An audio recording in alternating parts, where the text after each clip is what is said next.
The Soup presents the best of '09 so far. TV's top 20 most memorable clips featuring glam American Idols. Hello. Insensitive Today Show host. And Spidey's jungle debut. Is it Stickies? Plus, child geniuses and not so geniuses. Culinary delights from around the world. Chicken tetrazzini. And it's Miley. It's gross. Now, here's the host who can count backwards from 20, Joel McHale.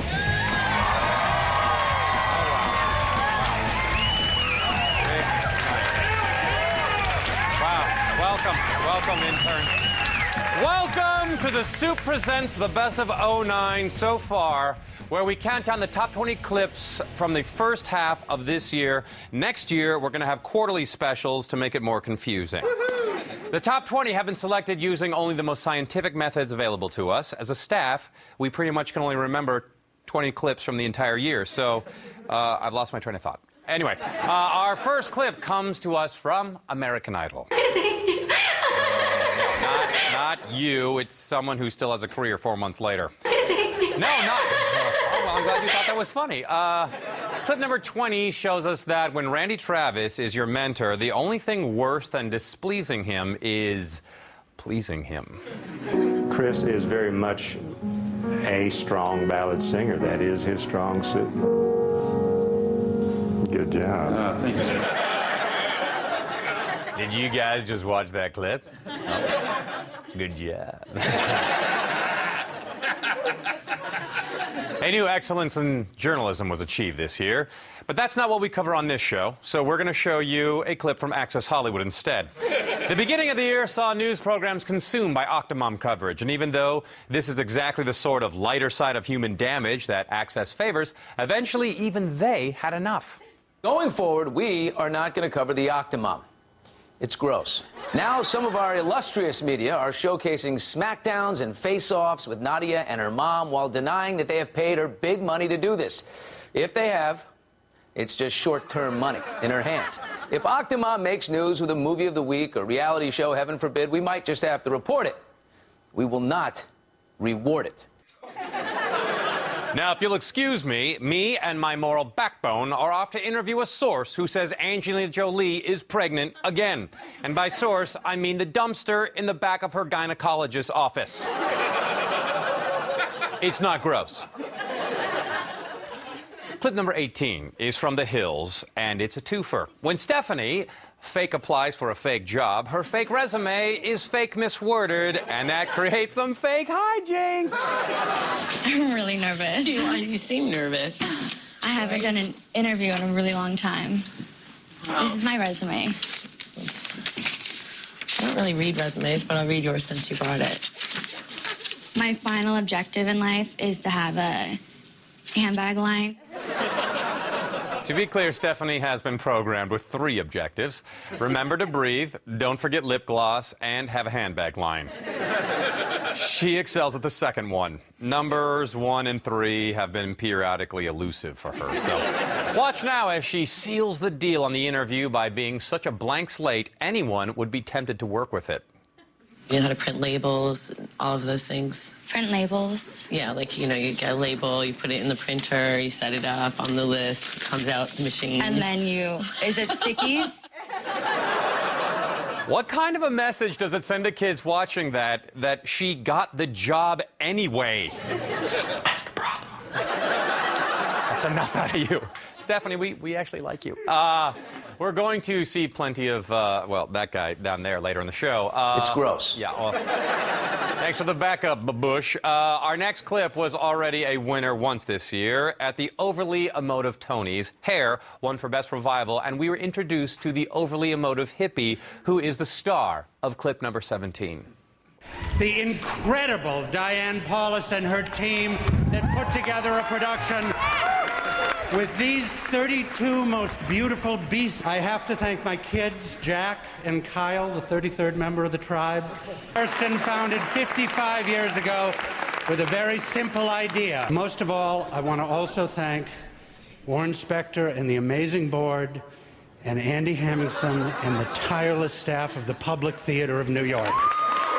It's the theater And now accepting the award for Best Revival of a Punchline for a clip about the winner for Best Musical Revival is Smelly Hippie. Here you are. All right, thank you, thank you. I'd like to thank the producers of Hair, without whom I wouldn't have a Smelly Hippie of my own to make fun of. I'd like to thank my natural deodorant. Couldn't have done it without you, man. Right. This is Mace. Clip number 16 comes to us from the principal's office. This kid is in trouble. Not with the principal. It's more of a rest of his life issue. Walk me through the thought process of how you got to the point where you decided you're going to mark your face like this. There was this thing of markers in front of me, and I was sitting there and I just drew on my face. Okay. I just drew like sideburns. Yeah.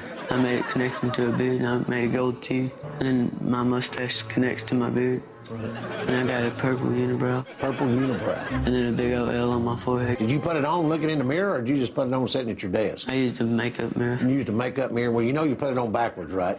No, sir. Sir, I go to your school, so the issue that I don't know the L is backwards is a larger indictment of your failures as an educator than mine as a person. Good day, sir. I would like my marker back now, please. People cheat. It's a sad fact of life, and yet a very necessary part of our show. But nowhere has a guy been stupid enough to be so blatant about it than in clip number 15 from Sex Decoy's Love Stings. I saw you told her you were single. No, I didn't. She asked me if I had a girlfriend, and I said no. I have a fiance, and she didn't ask that. Since this is obviously over, I'll just be honest. I was gonna bang that chick. I have no doubt in my mind. I fully intended to, 100%. Now, I've cheated on her like a billion times. Well, this is me. This is what I do. I bang chicks. I mean, you don't get a pompadour mullet and a pink kitty cat T-shirt and not bang chicks. I mean, I put in the work. I'm getting the reward, which is banging chicks. It hurts when I pee. I'm doing that right now. Let's move on to a love we know will last forever. The final goodbye between not gay Chet and Iraq War vet Ryan on Real World Road Rules Brooklyn, blah, blah, blah. MTV, huge long title. It puts tears in our eyes, and it's the number 14 clip in our countdown. What the hell am I gonna do without Chet? Bye, Ryan. I love you. I wish Chet would move to wherever I live and we could kick it all the time. You look beautiful. You look beautiful. Are we in a relationship? Shut the hell up. Are you sure we're not kidding? Let's get... Ryan, you would know if you were in a relationship, because first of all, you would be kicking it in a military prison, and Chet would be kicking it in a prayer camp that's trying to cure him. Don't worry, dudes, you guys are just buds. In clip number 13, the Today Show gang sensitively handles a man who gets crushed beneath a truck. The man is about to be married in April, so he's got a lot to live for a lot of reasons. And he wants to go back to Meredith Madden. After that, marriage is a piece of cake. It's nothing. Actually, preparing him for marriage. Why did the two guys come up with those jokes? What does that say? Let's hear what your wife says tonight when you get home. I'm not going home. That's right. All right, Mr. Roker, happily married. Want to go to dinner tonight? When we come back, what 9/11 can teach you about parenthood. High five, dude. All right. I don't know about marriage, but getting hit by a truck or that truck would definitely prepare you for getting interviewed by Meredith. Just ask this lady. The extent of the things you can get is pretty cool. You get bicycles, you can get computers, you can get cameras, anything that's ripped off. I can see the NBC bean counters. All of my wardrobe now is going to be from propertyroom.com. By Meredith. I know. Starting with that ugly yellow dress. Janice, no, it looks cute on you. Janice, it looks cute on her. It looks cute on her. I mean, the reason it wouldn't look good on me is because my figure is different, and by different, I mean better. So come back anytime, assface. Clip number 12 comes from a very special episode of Wife Swap, and not just because it deals with childhood pudding syndrome. Rather, it is the touching story of the love a boy has for his dog. I mean bacon. I want my bacon. I gotta tell you something. Bacon is good for me. She thinks, out of the blue, she's a smart little girl, that she can do whatever she wants. No, that's not how she can do it in our family. She's act like she's the queen, and we're the sorry people. Curtis. I won't be coming back until Saturday when you leave. She's gonna try to stop me, but she can't run in those little high heels. Never see this face again. I don't think Curtis was serious about leaving. I mean, he didn't even pack his travel defibrillator. We'll be right back. Stay tuned for Miley's acceptance speech, some final couch time with John and Kate, and our #1 clip of the year so far. It was like, Welcome back to the Soup Presents the best of 09 so far. We are counting down the top 20 clips from the first half of the year, and you are making up a drinking game to go along with it. It's gross. Not if you're taking a shot every time Billy Bush pops up, it's not.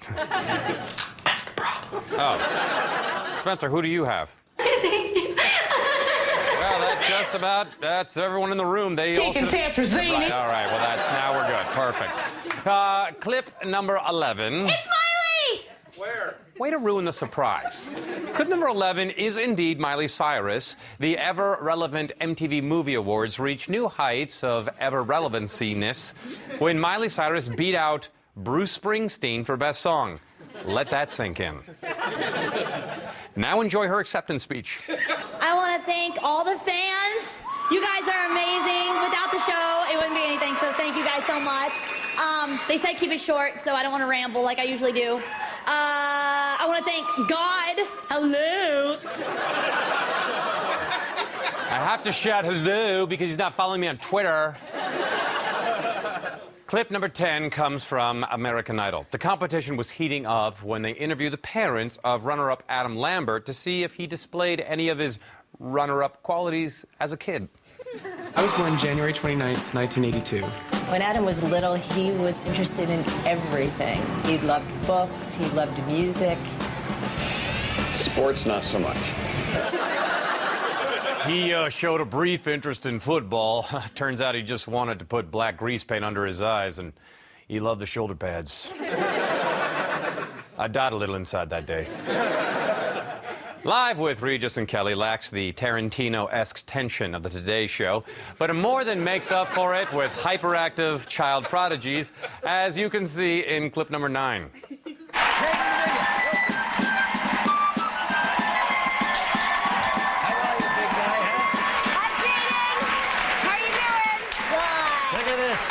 You look like a president already. What got you interested in the presidents? Cover up that monitor. You're driving Jason crazy. Jaden. Jaden, come over here. Come on over here, Jaden. Come here. Don't look over there. How long did it take you to learn everything you know about presidents of the United States? November. Who was the 10th president? Jaden. Hey. Okay, Jaden, that's enough. Go, let's get him done. Okay. You were sent here by my son Joaquin, weren't you? Weren't you? Oh, yeah. Okay, shall we start this thing? Jaden getting restless. Hey, kid, they already have someone on that show who doesn't know where to go, can't give a coherent answer, and wears a suit. Come on, dude. Oh. What did he ever do to us? Y ahora por número 8, a special countdown version of Clipos Magníficos. Are you serious? I thought we'd seen it all on telenovelas. Women slapping each other, themselves, their lovers' ghosts, his black magic worshipping mother, her manicurist. But this clip from Valeria shows a simple drama we can believe. Mis fuerzas, no más que yo te odio mucho más de lo que tú me odias a mí, maldita peluquera.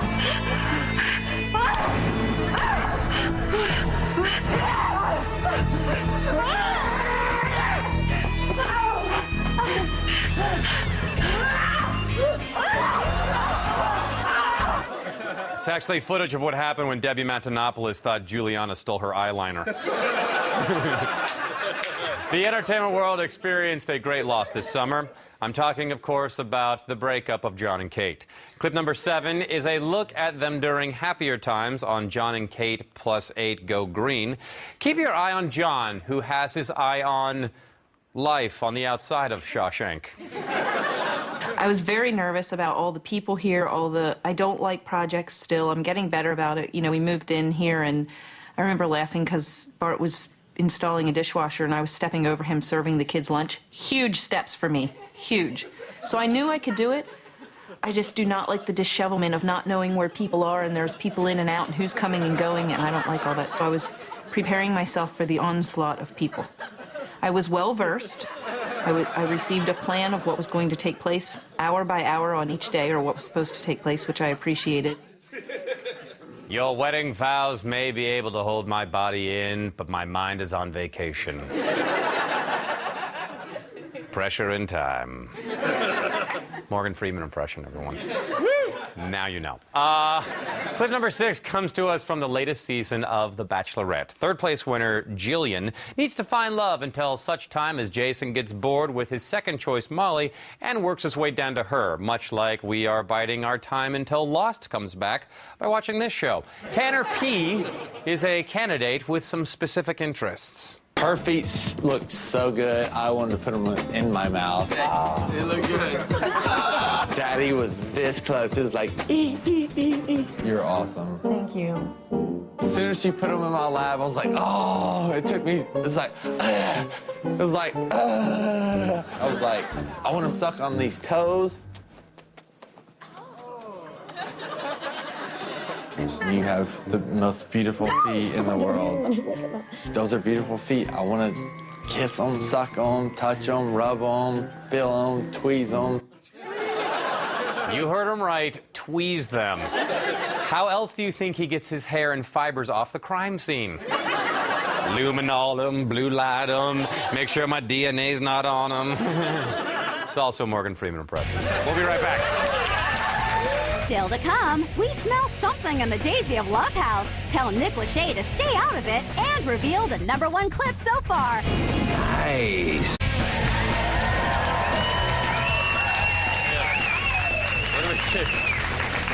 We have new public domain music. This is great. Welcome back to The Soup Presents the best of 09 so far. We found clip number 5 hiding inside of an episode of One Tree Hill. We found One Tree Hill hiding inside of network television on a Monday night. It was the same crew that found the Titanic wreckage. This clip explores what happens when you're confronting your boyfriend about the first girl he slept with and a pop star gets up all in your business. It's from our now almost forgotten segment, Stay Out of It, Nick Lachey. Why don't you tell me you lost your virginity to Brooke Davis? Nice. Peyton told me, but it should have been you. The losing virginity topic really isn't something a guy likes to bring up to his girl. Or himself. But then again, your premiere star, Brooke Davis. Stay out of it, Nick Lachey. Thus increasing the long list of things Nick Lachey has been ordered to stay out of. Recording studios, network TV, feature films, and now that dude's sex life. That must hurt the most. Daisy of Love has given many people, well, has given many things to many people, but we can't talk about that here because we promised FEMA we wouldn't get involved. In accordance with the gag order, we can only discuss what she gave us, which is clip number 4. There's a skunk in the house. I take the chair. I throw the chair into the corner. I'm creeping all up. I pick that garbage can up and... Oh, my God. This thing pisses right on my face. Give me a garbage... No, tomato juice takes it off. Where'd it get you?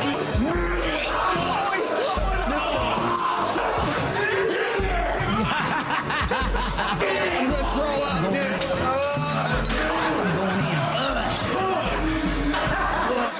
dude. Dude, quick, someone beat me with a pool cue. You throw a bandana over your head. That will act as a disguise so the skunk won't recognize you. You in the corner, keep rushing. Whatever you do, don't anyone put their pants on or take their cowboy hats off.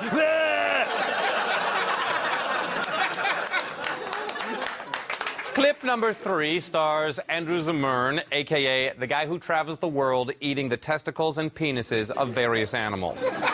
On his bizarre food survival special, he needed a guide. And given his culinary specialties, this guy is the appropriate choice. Before I hit the beach, I've got about 36 hours to learn all I can from this man, Mike Hawk. It was at that point that Andrew Zimmern decided to resort to cannibalism. Number 2 comes from the Maury Povich Show, and so does this clip, which needs no further introduction. When me and Paul first got together, Dominique couldn't stand Paul. But now she coming to my house, cooking them chicken tetrazzini. All Paul talks about is her cooking. What is it? Do he want her and the chicken tetrazzini? Dominique cooked Paul chicken tetrazzini. You think he has won him over with chicken tetrazzini? I don't know what she do with the chicken tetrazzini, but Paul love it. Paul love it. Dominique can cook, but I know she's seducing my man with a chicken tetrazzini. I don't know what she's getting so excited about. It looks like all Dominique and Paul are doing is eating chicken tetrazzini. And funnel cakes. Slush puppies. Elephant ears. Pork rinds. Butter. Butter pecan ice cream. Did I say butter? I did. What could beat that? I don't know. It's only our number 1 clip, or as I like to call it, the defining moment of our generation. For this half of this year, it comes from a little show called I'm a Celebrity, Get Me Out of Here. Please to enjoy Spencer and Heidi's Jungle Meltdown. I said, you know. I didn't hit you. I hit water. Don't rip labels off of people's possessions. Don't. How dare you disrespect my wife's possessions like that? Everyone is just being so mean, and it completely took off all my labels and everything on my dry shampoo. And I'm not gonna chill out. Chill out. I actually made this label, and it took me all day. You don't know who you're talking to. I don't calm down. You don't know who you're talking to. Come on. I don't want a Monday morning quarterback, but they could have avoided a lot of trauma if they had just, you know, had a meeting with Mike Hawk. And Mike Hawk could have prepared them for this. Where's Mike Hawk when you need him, right? That was on TV. That's the best of the soup so far. Heidi, sing us out. As a lion gifted. We'll be here Friday with an all-new episode of The Soup, and next Monday, we'll be here with an all-new Soup Presents Duck, TV's most dysfunctional couples. See you then. Nice meeting you.